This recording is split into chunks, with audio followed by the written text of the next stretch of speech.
Assalamualaikum warahmatullahi wabarakatuh. Kembali lagi bersama saya Indah Nikensa Putri, Fakultas Keguruan dan Ilmu Pendidikan, Program Studi Pendidikan Bahasa dan Sastra Indonesia. Saya akan membahas materi keterampilan membaca tentang modal membaca.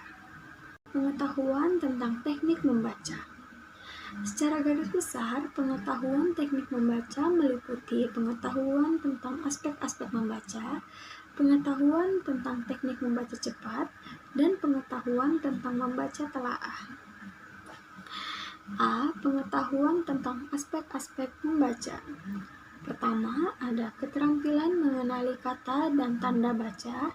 Kedua, keterampilan memahami makna tersurat. Ketiga, keterampilan membaca kritis. Dan keempat, kemampuan membaca kreatif. Pengetahuan tentang teknik membaca cepat. Yang pertama ada kemampuan membaca pemahaman dengan kecepatan di atas 400 kata per menit. Kedua, kemampuan membaca dengan teknik skimming. Dan ketiga, kemampuan membaca cepat dengan teknik scanning. C. Pengetahuan tentang membaca telaah ilmiah. Yang pertama ada metode SQ3R, yaitu survey, question, read, research, dan review. Kedua, ada metode PQRST, yaitu preview, question, read, summarize, dan test. Ketiga, metode PQ3R, yaitu prepare, question, read, research, dan review. 4. Tujuan membaca. Tujuan membaca dianggap juga sebagai modal dalam membaca. Kesimpulan-kesimpulan yang dibuat oleh para ahli dari beberapa penelitian yang telah dilaksanakan menunjukkan bahwa seseorang dalam memahami bahan bacaan secara nyata dipengaruhi oleh tujuan membacanya. C. Tujuan membaca yang terumuskan secara jelas akan mempengaruhi perolehan pemahaman bahan bacaan. D.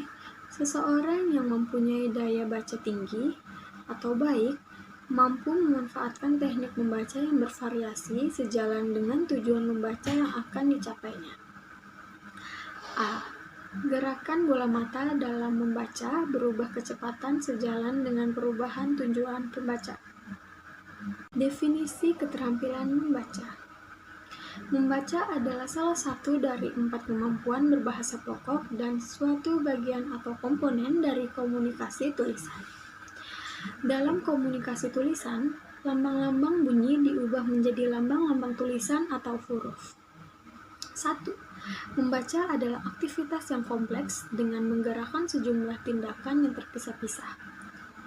Kedua, membaca dapat didefinisikan pula sebagai suatu proses yang dilakukan serta dipergunakan oleh pembaca untuk memperoleh pesan-pesan yang hendak disampaikan oleh penulis melalui media kata atau bahasa tulis.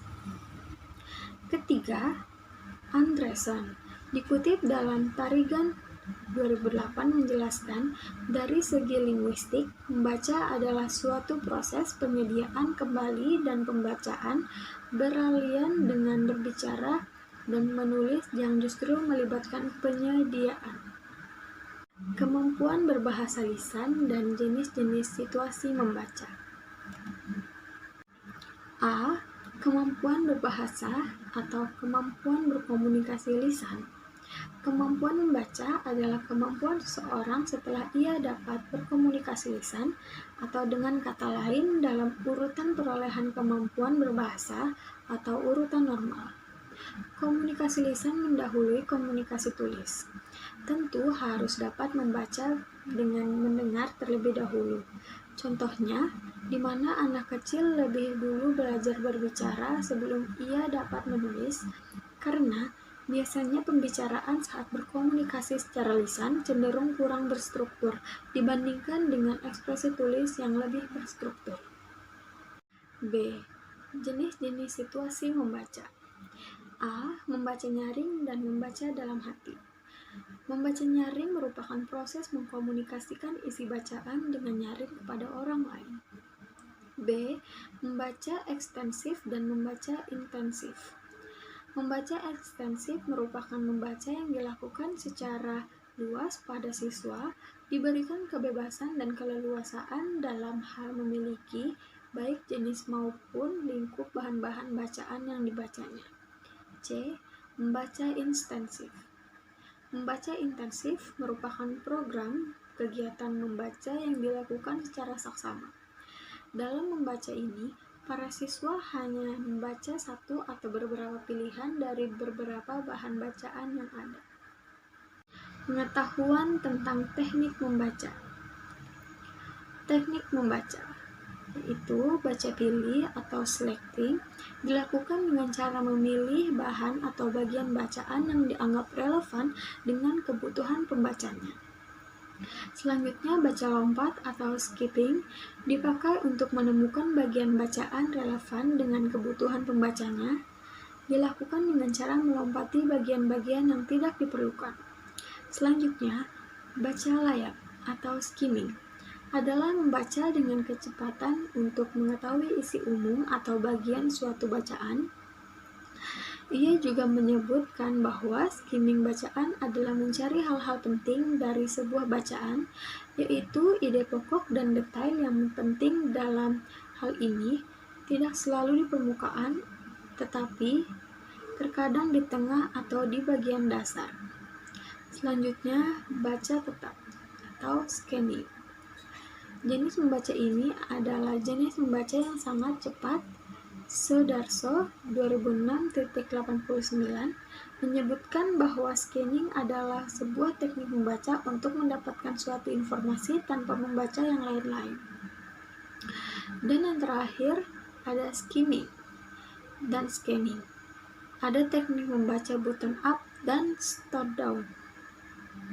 Tipe membaca yang tidak efisien dan masalah umum dalam membaca. Tipe-tipe membaca yang tidak efisien di antara lain yaitu A. Membaca dengan memfokuskan apa yang dibacanya. B. Membaca sambil bergerak. C. Membaca sambil tiduran atau berbaring. Dan D. Membaca tidak konsentrasi. Ada beberapa masalah dan hambatan yang terjadi pada setiap orang. Masalah tersebut antara lain A. Rendahnya tingkat kecepatan membaca. B. Minimnya pemahaman yang diperoleh. Dan C. Kurangnya minat membaca. Kesimpulan dari materi yang saya bahas kali ini yaitu membaca adalah satu dari 4 kemampuan berbahasa pokok dan suatu bagian atau komponen dari berkomunikasi tulisan. Kemampuan membaca adalah kemampuan seorang setelah ia dapat berkomunikasi lisan.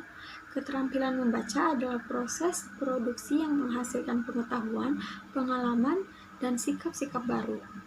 Membaca juga dapat diartikan bahwa membaca itu merupakan aktivitas yang kompleks yang melibatkan berbagai faktor yang datang dari dalam diri pembaca dan faktor luar. Selain itu, membaca juga dapat diartikan sebagai jenis kemampuan manusia sebagai produk belajar dari lingkungan, dan bukan kemampuan yang bersifat inisiatif atau naluri yang dibawa sejak lahir. Jadi, semakin banyak dan semakin sering seseorang membaca, maka semakin kaya pula ia akan pengetahuan dan pengalamannya, yang berarti semakin banyak pula modal yang dimilikinya untuk membaca. Sekian dulu materi yang saya bawakan kali ini. Jangan lupa like dan subscribe. Terima kasih.